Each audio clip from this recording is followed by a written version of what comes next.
Chapter का नाम है valuation of shares. Valuation of shares some अगर एग्जाम में देता है तो वैल्यूएशन ऑफ गुडविल चैप्टर जो है उसको उसमें एक वर्किंग बना देता है। तो ज्यादातर चांसेस होता है कि वैल्यूएशन ऑफ शेयर्स एग्जाम में आता है और वैल्यूएशन ऑफ गुडविल को उसका एक वर्किंग्स बना देता है। तो ये हम लोग कर लेंगे। पहले मेथड लिखो, इसमें कितना मेथड है? इसमें टोटल 3 मेथड है।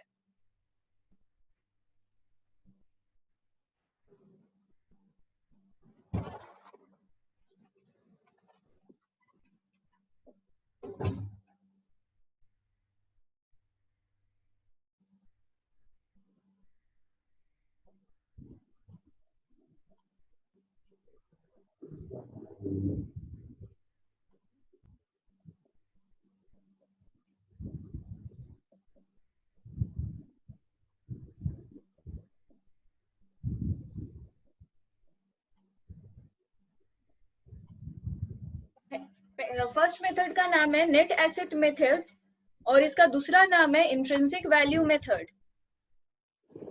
दूसरे मेथड का नाम है यील्ड मेथड।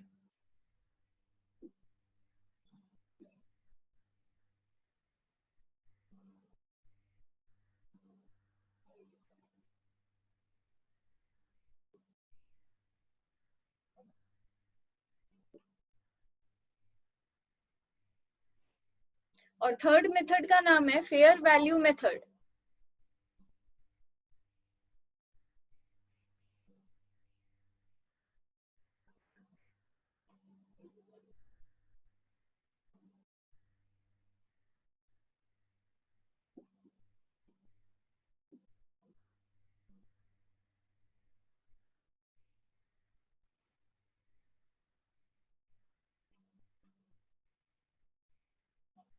इसको कैलकुलेट करने के लिए कुछ स्टेप्स है। तो स्टेप 1 है calculation of net asset available for equity share holder.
एक बार हम डिक्टेट कर दे रहे हैं, देख लो।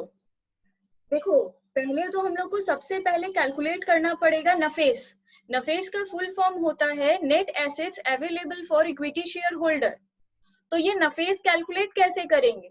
इसके लिए हम लोग क्या करेंगे, सम में बहुत सारा एसेट्स दिया हुआ रहेगा, सारे एसेट्स को लेंगे पर मार्केट वैल्यू में।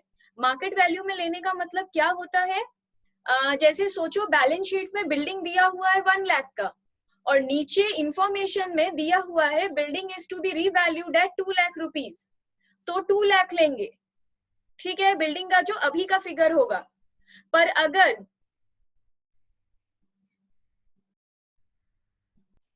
हाँ, पर अगर उसका मार्केट वैल्यू नहीं दिया हुआ है तो फिर बुक वैल्यू ही ले लेंगे, जो बैलेंस शीट में दिखाई दे रहा है फिर वही ले लेंगे। अगर कोई गुडविल है तो गुडविल ले लो, करेंट एसेट है, इन्वेस्टमेंट है, तो सारा एसेट में ले लो, सबको प्लस करो। फिर लाइबिलिटी में सिर्फ 3 चीज, हम लोग 4 चीज लेंगे।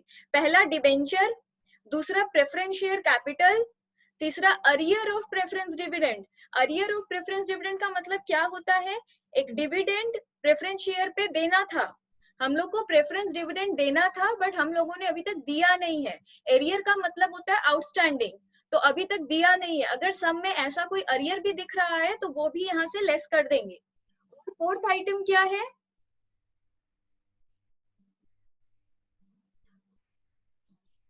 इसमें कोई फोर्थ आइटम नहीं है, 3 चीज ही हम लोग लेस करते हैं, ठीक है।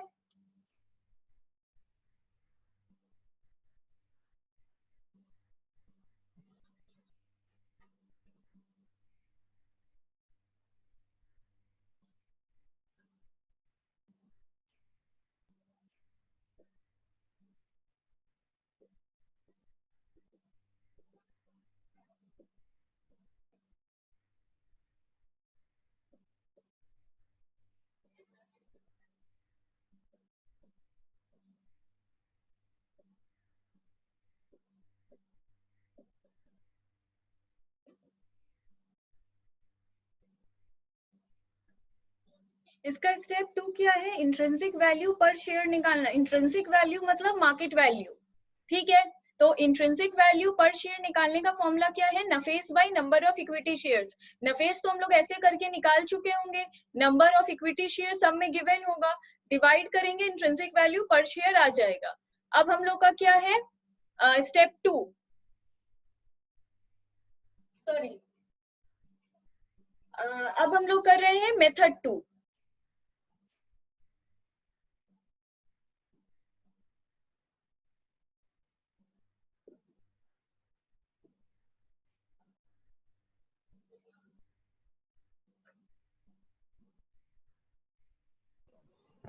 दी कुछ पूछना है?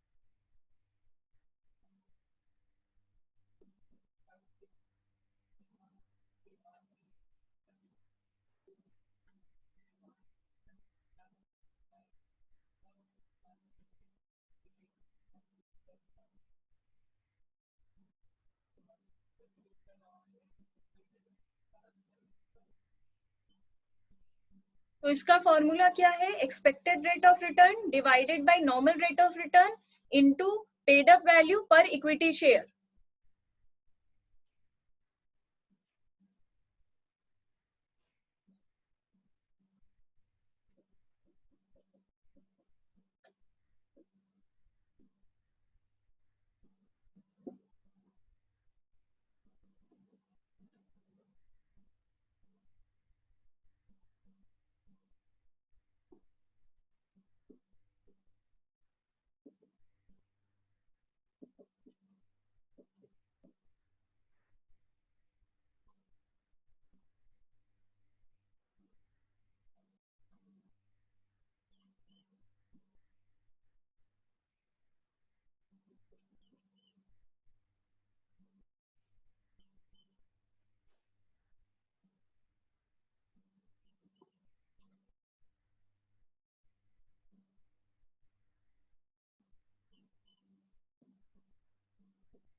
इसका फॉर्मूला क्या है? एक्सपेक्टेड रेट ऑफ रिटर्न, ये निकालना पड़ेगा क्योंकि ऊपर हम लोगों को फॉर्मूला के लिए चाहिए एक्सपेक्टेड रेट ऑफ रिटर्न। तो इसका फॉर्मूला है profit available for equity share holder, जिसको शॉर्ट में हम लोग पफेस लिखेंगे, divided by paid up equity share capital into 100। Into 100 क्यों? ये हमेशा परसेंट के फॉर्म में आएगा।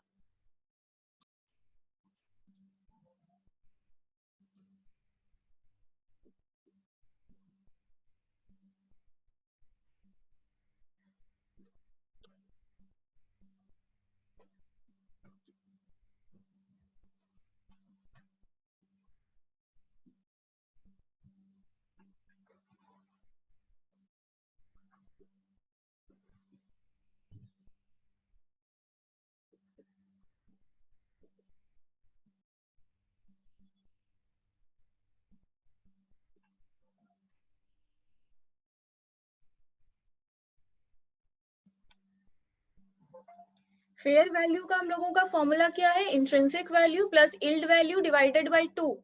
एग्जाम में ज्यादातर टाइम हम लोगों को फेयर वैल्यू मेथड दे देता है, क्योंकि इसके लिए हम लोग को इंट्रिंसिक वैल्यू भी करना पड़ेगा, यील्ड वैल्यू भी करना पड़ेगा, और दोनों को फिर आंसर लेकर डिवाइडेड बाय 2 करेंगे तो फेयर वैल्यू भी आ जाएगा। इसलिए ज्यादातर सम में एक्सपेक्ट करो फेयर वैल्यू आएगा।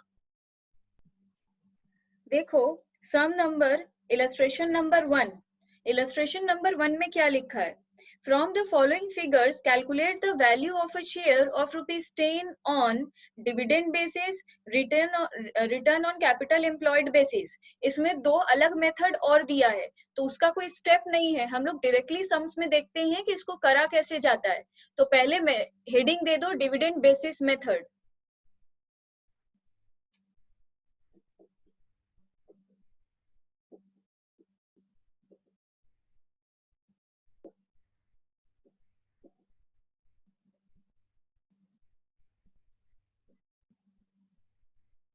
ऐसे ये फोर्थ मेथड हो गया, 3 हम लोग देख लिए, ये फोर्थ मेथड है। इसको कैसे करेंगे? हम लोगों को सम में दिया है 4 साल दे दिया, 2010, 11, 12, 13। चारों साल का कैपिटल एम्प्लॉयड दिया है, चारों साल का प्रॉफिट दिया है, चारों साल का डिविडेंड परसेंटेज दिया है, और बोल रहा है कि डिविडेंड मेथड से इसका वैल्यू ऑफ शेयर निकालो। तो सबसे पहले हम लोग क्या करेंगे? कॉलम बनाएंगे।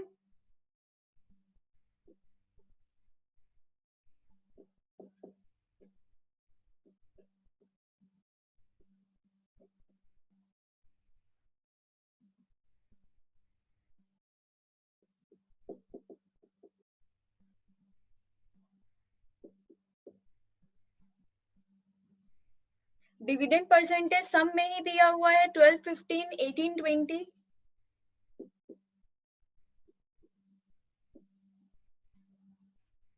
उसके बाद कॉलम बनाएंगे वेट।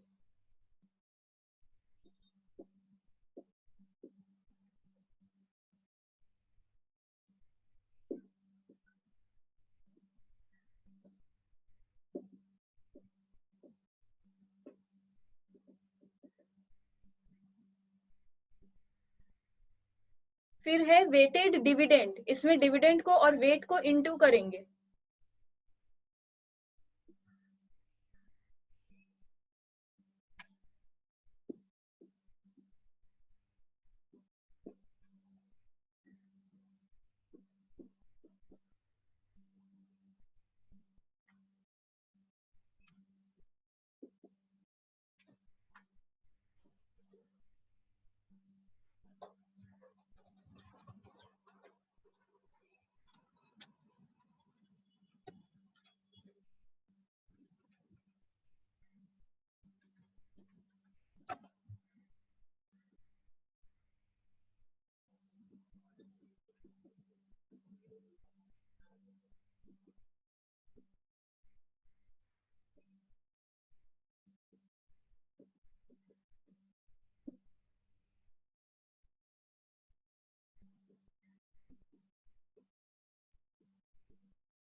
इसके लिए हम लोग निकालेंगे weighted average dividend equal to total weighted dividend divided by total weights into 100।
Sum में देखो ऊपर एकदम पहला जो सम शुरू हुआ था उसका second line, the market expectation being 12%, ये नॉर्मल रेट ऑफ रिटर्न है।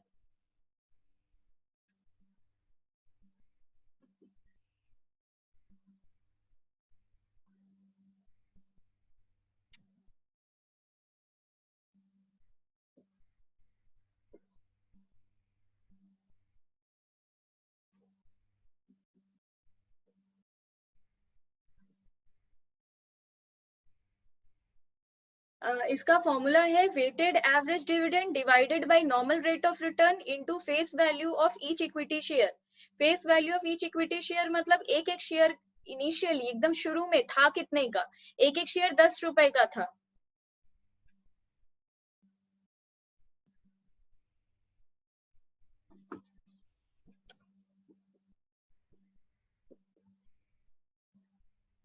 तो इस तरह हम लोग का वैल्यू ऑफ शेयर निकल गया। अब इसी सम को दोबारा करना पड़ेगा कैपिटल एम्प्लॉयड बेसिस मेथड से। ये फिफ्थ मेथड है हम लोगों का। तो basically capital employed basis method में क्या करते हैं, इसमें भी सेम 4 कॉलम बनाएंगे, year, return on capital employed, weights और वेटेड कैपिटल एम्प्लॉयड।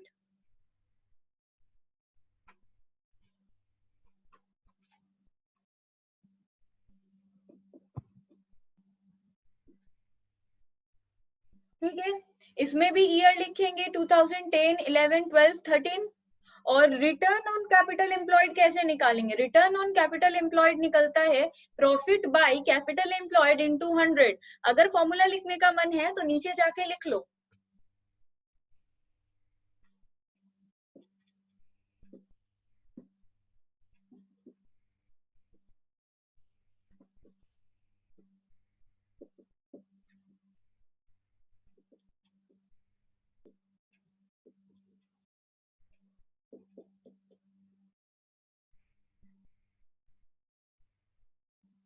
तो इस फॉर्मूला से हम पहला निकाल लिए 80,000 प्रॉफिट था, 5 लाख कैपिटल एम्प्लॉयड था, डिवाइडेड बाय 200, 16% आ गया, पर परसेंट नहीं लिखेंगे। उसी तरह दूसरा भी करेंगे, 1,60,000 डिवाइडेड बाय 8 लाख इंटू 100, तो 20 आ जाएगा।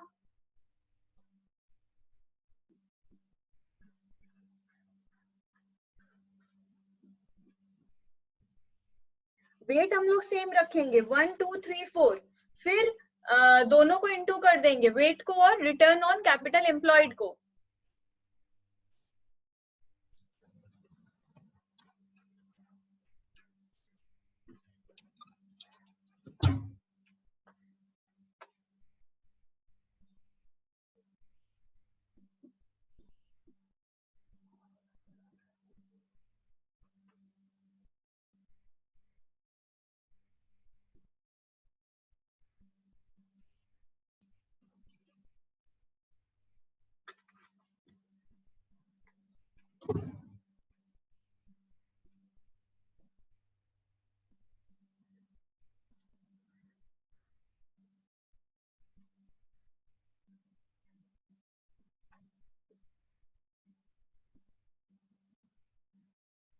तो इसका क्या लिखेंगे, weighted average capital employed equal to total weighted capital employed divided by total weights.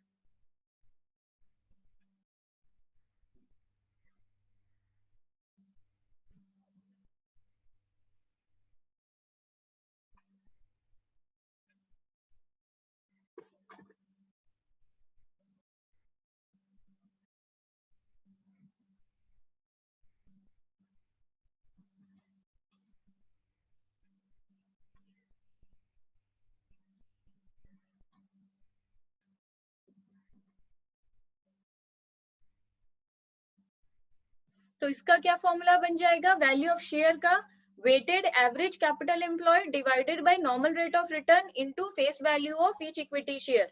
ये वाला पोर्शन हम लोगों का सेम रहेगा।